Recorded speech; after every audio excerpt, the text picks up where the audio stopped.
We're here now with Carol Owens-Oleski, and she is cross-filed on both the Democratic and Republican tickets for the Scranton School Director race, which will be 9 candidates for 5 open seats. So Carol, thank you so much for being here with us today. I thank you so much for allowing me to come here and do this interview. I think this is a great opportunity for people to see what we're all about. Wonderful. So let's start with a little bit of information about you. You are actually now an incumbent school director, and you were appointed to the seat since the last election. So you were appointed to a vacant seat in November of 2013. That is correct. You are a graduate of West Scranton High School and Empire Beauty School. You are a paraprofessional at Northeastern Educational Intermediate Unit. That's where you work now. You have more than 27 years as a foster parent with more than 100 children enrolled who went through the Scranton School District, past PTA president at West Scranton High and Lincoln Jackson Elementary Schools, and you are also involved in neighborhood crime watch groups. Correct. So my first question for you is, what are the duties of the Scranton school board? Is to make policies. As a director, our job is to make policies and see that those policies are followed through. Unfortunately, I feel we're a little behind on our policies. And our job, like many things such as, nepotism policies or, policies for hiring process. We just several months ago put a policy in for the hiring process. So our job is to make policies and see that those policies are put out there. Okay. So why you rather than your opponents? What do you bring to the seat that perhaps someone else does not? Well, right now I do have some experience on the seat, sitting there. And I feel that I'm very good and I get along well with all the other directors. I work hard. As a mother, as a foster mother, I see firsthand what the insides of our school is. And I think that could bring a lot of that to the table. If appointed, I will be the only female on the board. And I do believe that we need that. We need that. So I'm not knocking any other ones, but I do feel that my experience, I would like to move forward with many things that I've been working on. And I think I would be great for that seat. So can you tell me what is the essential knowledge, skills, and abilities that students graduating from high schools in Scranton should have so that they can be self-sufficient, engaged community members? What should we expect our students to have when they graduate? Well, we have wonderful teachers in our district, and they should be able to graduate and be successful in any way or form that is, whether it's going to college. But we need to provide those tools for them to be able to do that. Our job is their job is education, and I believe we do have great educators, and when our children leave our district, they should have the opportunity to be as successful as they could be. Do you support the Common Core curriculum? And explain your answer by discussing either what you agree with or disagree with. Well, whether or not I support it, it's a mandated. The Common Core is mandated, and it does have its pros and cons. By saying that is that every school, say a child is at one school like Willard and then goes to Prescott or McNichols, they're on the same page and everybody is working on the same issues, like the same. The other thing is that our teachers, it's hard on our teachers. This is a new program that's put in play. That's our job, to train our teachers on this Common Core. So there's pros and cons to the Common Core. I don't know if I'd say I was for or against it. It's here, and we have to do the best that we could do to move it forward. Okay. You spoke a little bit about anti-nepotism, so my question for you is, make your argument in support of or in opposition to a Scranton School District anti-nepotism hiring policy. Well, actually, several months ago, we put a policy, well, it's a rule in place, which was the anti-nepotism. The best qualified person for that position should be getting that position. It's very hard. We have in our district, and I found as being on the board, we have several people has worked, and I'm going to use an example, paraprofessionals that have worked in our district as sub for up to 9 years, getting paid $50 a day with no insurance. They're very qualified. We give them training. Those people deserve the jobs that become available. So I say that it should go to the best qualified person for the position. You know, I like our hiring policy that was put into play with even our administration, is that we took ourselves out of it, and we put a panel there to do that and then bring back the best recommendation to the board. And I'm for that, but there's always room for improving. Okay.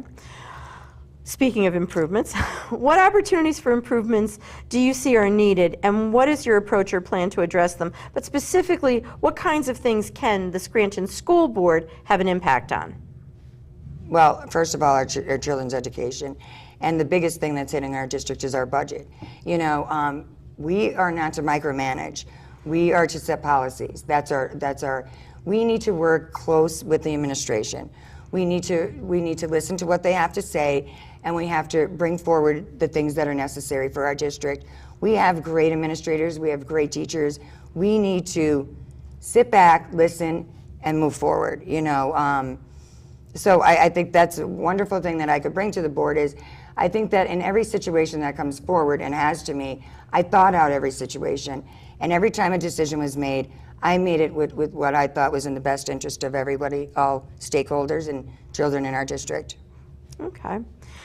Should the district look into considering different diploma opportunities, something like a business diploma, or to broaden vocational technical opportunities, because not all students are academics, but then what would be the budget impact? Well, that would be a huge budget. Right now, we have a major problem with the budget. As many of you know, that there have been $5.5 million cutback in our budget within the last 5 years.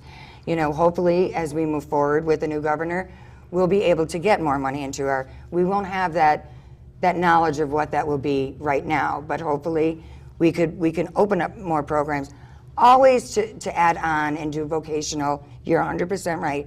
Many children don't go into the college, but would like vocational.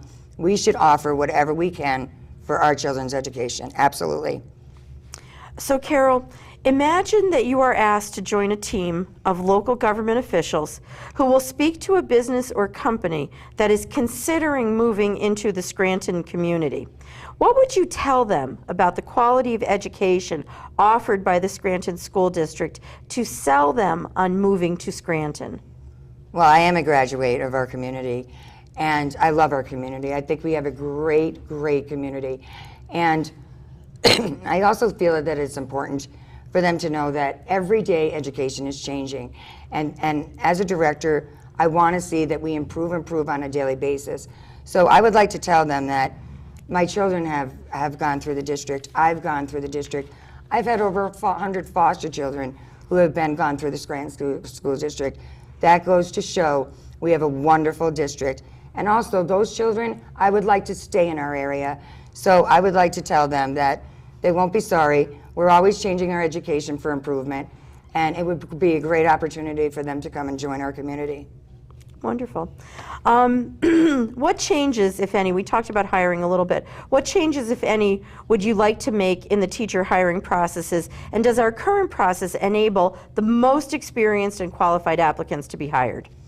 In the teachers process, yes. We as board members do not get involved in the teachers hiring process.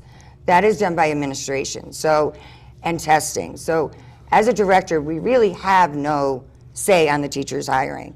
So there's always room for improvement, but I think that the process that has been in play has been working. We as directors are not involved in it, and we shouldn't be. That should be an administration level. So one last question for you. Mm-hmm. What actions would you encourage the residents of Scranton to engage in to hold board members accountable for the quality of education provided in Scranton schools? What do you want to tell the residents about how they should be more engaged with the Scranton School District? Well, I would like them to get them to get more involved in our meetings and come forward. For instance, there was a situation of an incident on a bus that happened not that long ago. I, as a director, and I'm not micromanaging, but in order for me or our administration to take care of this situation, and it was actually a gentleman who was running the stop sign, like the stop when the bus was stopped. It wasn't the bus issue itself.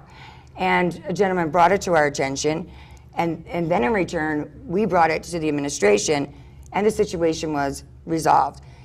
Unless the community and the residents get involved, Many times we don't know these situations, so it's important for them to come to the meeting. Or I've always had an open door policy, and I'm lucky that people use that. They come forward with ideas or situations, and that's what makes a community, and that's what makes a strong district. So I would like to see more involvement within the residents of our district and encourage that. Come to meetings, email, or notify the directors or administration. Okay. Carol, those are all the questions that I have for you, but you have time to give your closing statement. Thank you. I would like to ask on May 19th to consider me as a mom, as a foster mom, and as a director sitting on the board for the last 17 months. I look forward to our future of our children. I've always put the children first, and I want to continue to do that. I'd like to see every child not be refused education.